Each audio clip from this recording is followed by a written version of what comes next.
Out of nowhere sa kalagitnaan ng ating pagbablog ay may nag-message sa atin from other foreign country. So pagka-open ko nga sa message niya ay ito ang sinabi.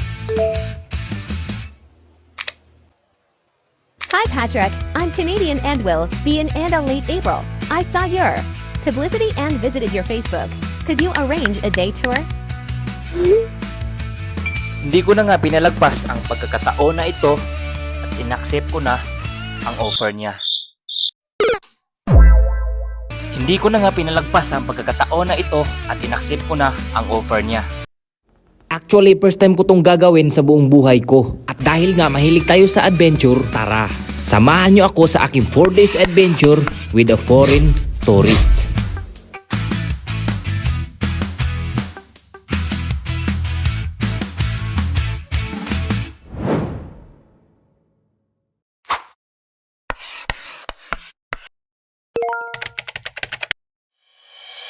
Oops, wait lang. At dahil nandito ka ay for sure, inaabangan mo ang ating day 2 adventure. So, ano pa bang inaantay natin? Wait lang. Baka naman guys, pa-follow at pa-subscribe muna. Na-click nyo na. Dito na. In 3, 2, 1.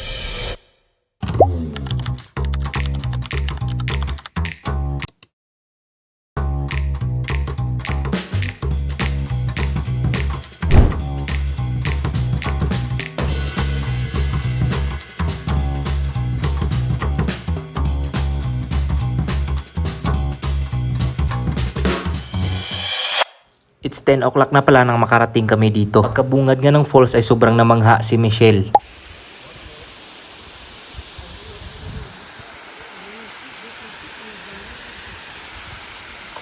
Pagkatapos niyang kumuha ng mga videos ay niyaya niya ako na maligo daw kami.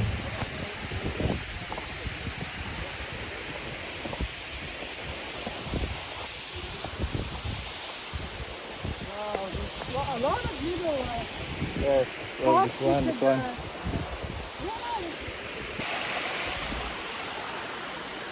Be careful, oh. It's slippery.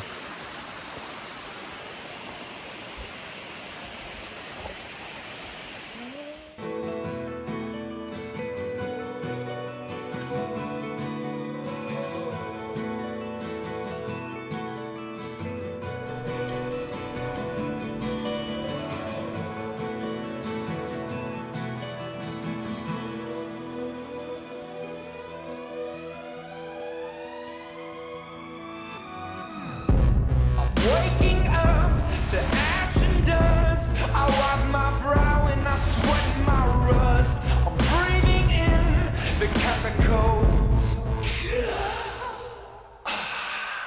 I'm breaking in, shaping up, then checking out on the prison bus. This is it, the apocalypse. Whoa, I'm waking up. I feel it in my bones, enough to make my system blow. Welcome to the new age, to the new age. Welcome to the new age, to the new age. I'm radioactive, radioactive. I'm radioactive, radioactive. Sinabihan ko si Michelle na may magandang spot sa baba, kaya lumipat kami. Naintriga siya sa maliit na butas na ito at tinawag niya ako para kunan ko daw siya ng picture.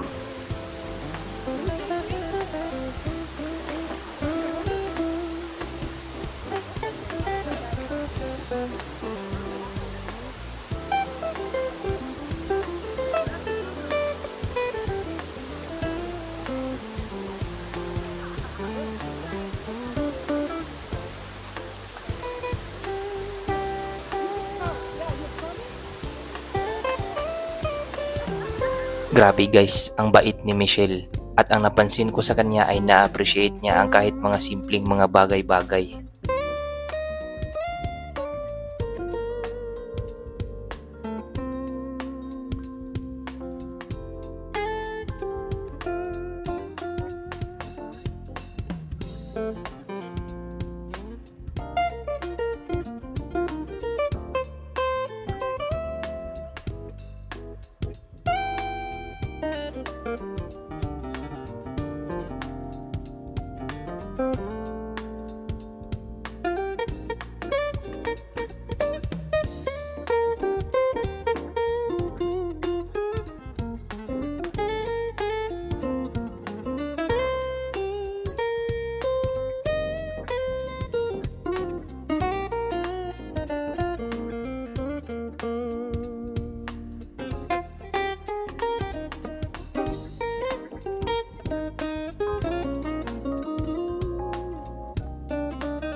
Turkey.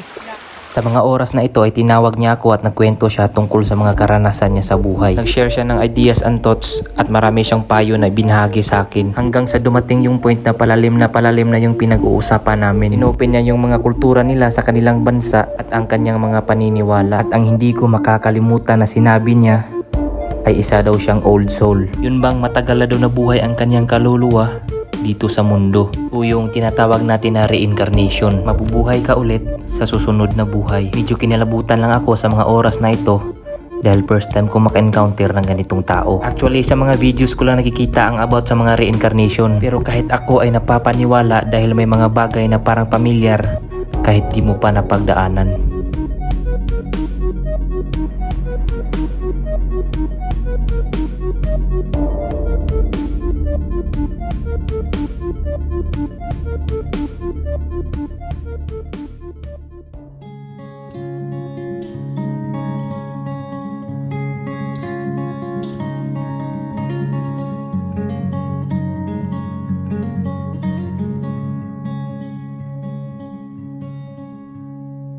I will tread down the lonesome track, set my eyes on the wild and won't look back. I will follow where my heart reacts,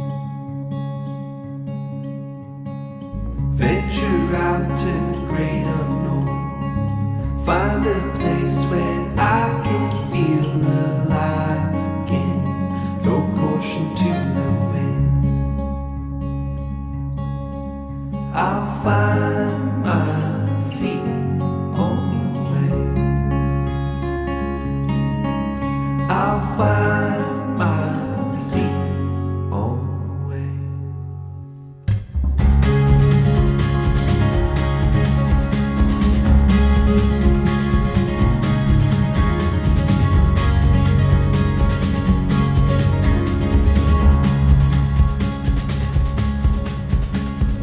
Climbing up from the valley below, seeing places and faces I've never known. I will follow to the open road, through the trees till I see the sun. Now I know that I can feel alive again, throw caution to the wind. I'll find my feet on the way. I'll find my feet on the way. I'll find my feet on the way. I'll find my feet on the way. Pagkatapos namin dun sa falls ay kumain muna kami at agad na kaming umakyat ng bundok. To give you a brief context on this mountain, this Alicia Panoramic Park is a 400 meters high above sea level, and this is located at Cambaol, Alicia, Bohol. Naging famous itong bundok na ito for its 360-degree views of lush kugon grass covered, as it serves as a serene alternative to Bohol coastal tourists. At ito naman ang mga key features pag umakyat ka dito. Stunning panoramic views of eastern Bohol, sea of clouds during sunrise, all this rock formation in Bohol, sunrise and sunsets viewpoints, and also camping. So ayun nga, first time ko nga aakyat dito, kaya na-excite na rin akong ma-experience to.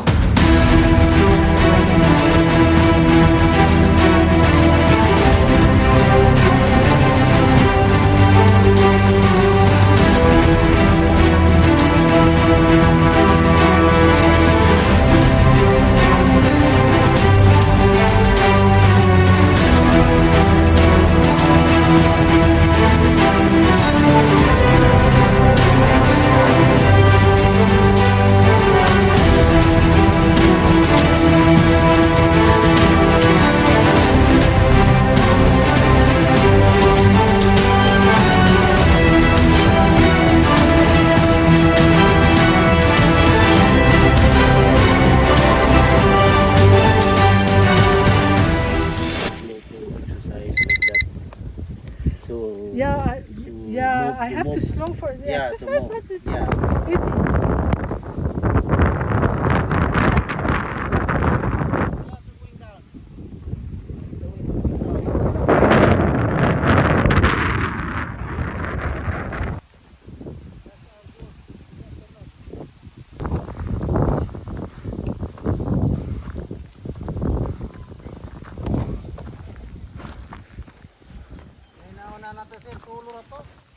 Sarara?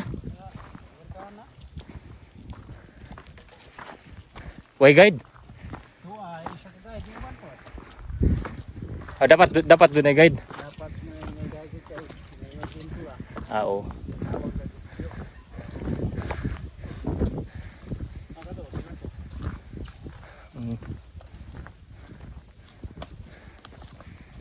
Turno-turno muna na.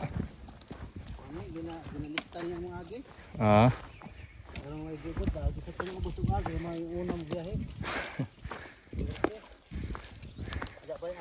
By alphabet po ang pangalan. Kapila mo sa kadlaw mo tungas karon kapuya. Sa unas gamay kami nakapulo sahay. Sa duha. Grabe. Karon nag-ana na mag-guide ron. oh yes, I see. 100 na may kapin sir. Ano din eh? Guide. Tanan nga guide. Tag sa nalaman ka biyahe kada sa kadlaw kas ana naman ka pieces. Nagkanan mo na eh. O ba ni guide depende ra sa buwan. O ba pala trabaho sa moduti ra may mga-guide. Sa mga oras na ito ay nakaramdam na kami ng pagod kaya nagpahinga muna kami.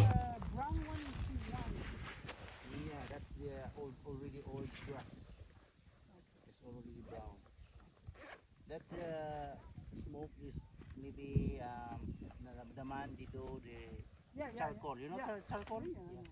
To the sale of the market to barbecue. Don't have to come to that, I know. I know barbecue when I eat meat. I don't eat meat anymore. They use for barbecue or charcoal. No more barbecue.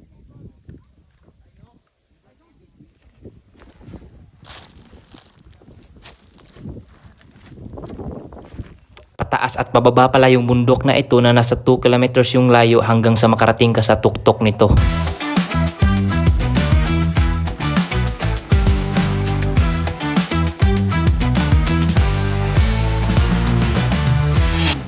You enjoy, Patrick? Pag-ayo ko ganahan mo sige video. You enjoy? Yeah, Yeah? I enjoy a lot. Did it? This is my first time also. Maramik. O karon pa rin. So karon That makes me happy. So nasa mga 5 o'clock na makarating kami sa pinakatuktok ng bundok. At grabe, wala akong masabi sa sobrang ganda ng view. Mapapasabi ka na lang talaga na worth it yung pagod na nilaan mo sa pag-akyat mo dito. Kagaya ng isang buong araw, dadaan muna tayo sa dilim bago sa salubong ang napakagandang liwanag.